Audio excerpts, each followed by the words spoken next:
কিছু satellite picture জাপানের। গতকাল অর্থাৎ বছরের প্রথম দিন জাপান ভয়ঙ্কর অভিজ্ঞতার মুখোমুখি হয়েছিল।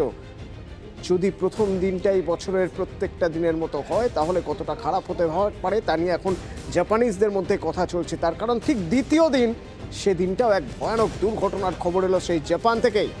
একটা ছবি দেখুন, দেখুন ছবি।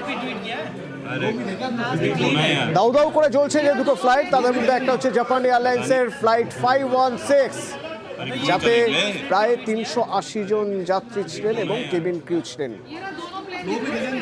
এবং আরো একটি প্লেন জ্বলছে দেখুন, এটি কোস্ট গার্ডের ফ্লাইট, 6 জন ক্রিউ ছিলেন এখানে।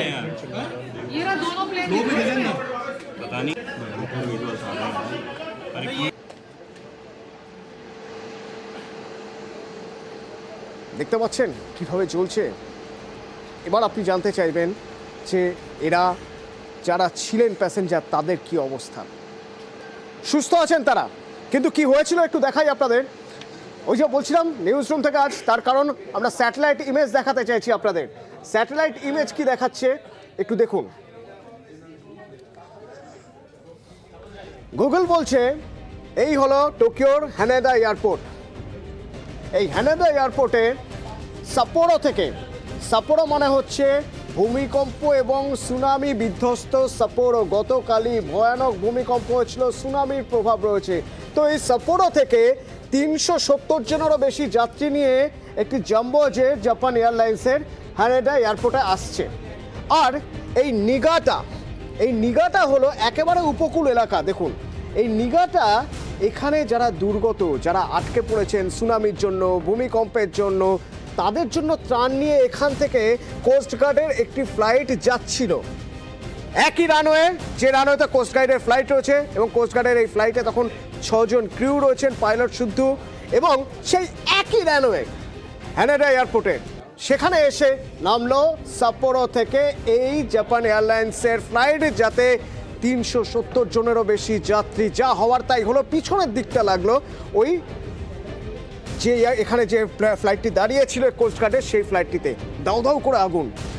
মনে রাখবেন ফ্লাইটের পিছন দিকে যদি ধাক্কা লাগে তাহলে সবার আগে আগুন ধরে যায়। তার কারণ হচ্ছে অ্যাভিয়েশন ট্যাঙ্কার, সেই ট্যাঙ্কারে আগুন লেগে গিয়েছে এবং অ্যাভিয়েশন ট্যাঙ্কারে আগুন লেগে যাওয়ার পর সঙ্গে সঙ্গে আগুন ধরে যায় পুরো প্লেনে। সেই ছবি দেখছেন, কি ভয়ানক অবস্থা একবার ভাবুন। গতকাল থেকে 24 ঘন্টার মধ্যে 155 বার ভূমিকম্প হয়েছে, সুনামি হয়েছে।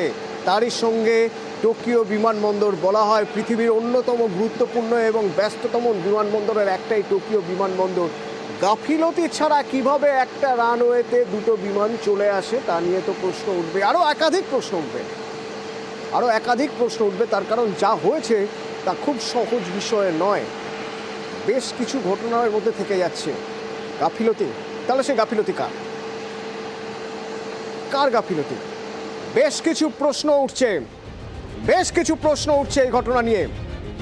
কি কি প্রশ্ন উঠছে দেখুন।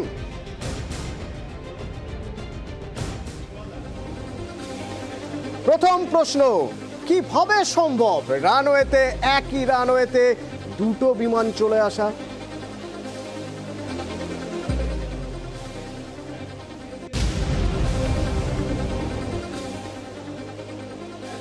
রানওয়েতে কিভাবে সংঘর্ষ হতে পারে?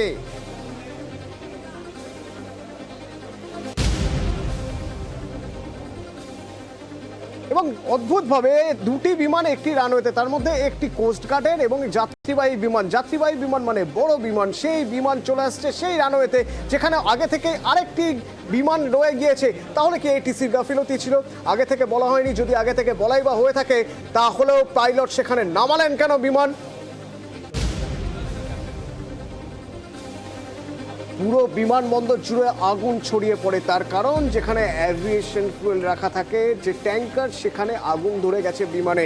সবচেয়ে গুরুত্বপূর্ণ কারণ, এখানে যদি আগুন লেগে যায় তাহলে ইভাকুয়েশনের জন্য সময় খুব কম পাওয়া যায়। যে কথা বারবার বলা হচ্ছে, এয়ার ট্রাফিক কন্ট্রোল, এটিসি, এটিসির ভুলেই কি দুই বিমানের সংঘর্ষ হয়? না হলে কিভাবে সম্ভব একই জায়গায় একই রানওয়েতে দুটি বিমান, একটি বিমান উঠবে আরেকটি বিমান নামবে এবং অদ্ভুতভাবে দুটি বিমানের ধাক্কা লেগে গেল রানওয়েতেই। দুটি বিমানের সঙ্গে সংঘর্ষ তখনই সম্ভব যদি এয়ার ট্রাফিক কন্ট্রোল সিগন্যাল ভুল করে, যদি না জানায় যে বিমানটি টেক অফ করছে তাকে যদি না সরিয়ে দেয়, যে বিমানটি ল্যান্ড করছে তাকে যদি আগে থেকে না জানায়, তাহলে এ ধরনের সংঘর্ষ ঘটতে পারে। প্রাথমিকভাবে এয়ার ট্রাফিক কন্ট্রোলের ভুল, এটাই ধরে নিতে হবে। আর যদি তা না হয়, এমনও হতে পারে এটিসি ঠিক তথ্য দিচ্ছিল কিন্তু পাইলট সঠিকভাবে রানওয়ে দেখতে পাননি। কারণ পাইলট যদি সঠিকভাবে রানওয়ে দেখতে পান তাহলে তো পাইলট নিচে নামার আগেই আবার ঘুরিয়ে নিয়ে যাবেন ফ্লাইট। তার কারণ ডাবল ফুয়েল থাকে এবং ডাবল ফুয়েল থাকে। তারই পাশাপাশি জানানো হয় যে যদি কোথাও ভুল হয়ে থাকে তাহলে সুযোগ রয়েছে সেই ভুল শুধরে নেওয়ার। কিভাবে ভুল শুধরে নেওয়া যায় তার কারণ দেখুন, এখান থেকে এই পর্যন্ত আসতে 1.5 ঘন্টার ফুয়েল লাগে, সাপ্পোরো থেকে হানাডায় আসতে 1.5 ঘন্টার ফুয়েল লাগে। অর্থাৎ ধরে নিতে হবে ডাবল ফুয়েল ছিল যাত্রীবাহী বিমান, এবং সেই যাত্রীবাহী বিমান যেখানে 370 জনের উপরে রয়েছেন, তাহলে ডাবল ফুয়েল মানে আরও 1 ঘন্টা 15 মিনিট বা 1.5 ঘন্টা ফ্লাই করার মতো বিমানে ফুয়েল ছিল। ঠিক পরে হানাডার এখান থেকে নিগাটা, যেখানে এই কোস্টগার্ডের বিমানটি যাচ্ছিল, এই দূরত্ব যেতে লাগে 50 মিনিট, অর্থাৎ 1 ঘন্টারও কম সময়। তাহলে বিমান ঘুরিয়ে এখানে নিয়ে যাওয়া যেত যদি রানওয়ে বিজি থাকে। মনে হয় সেটাও করা হয়নি, তড়িঘড়ি ওই রানওয়ে। বিশেষজ্ঞরা আমাদের সঙ্গে থাকবেন, কথা বলবো তাদের সঙ্গে, জানার চেষ্টা করব আসলে হলোটা কি টোকিওয়। বিরতি।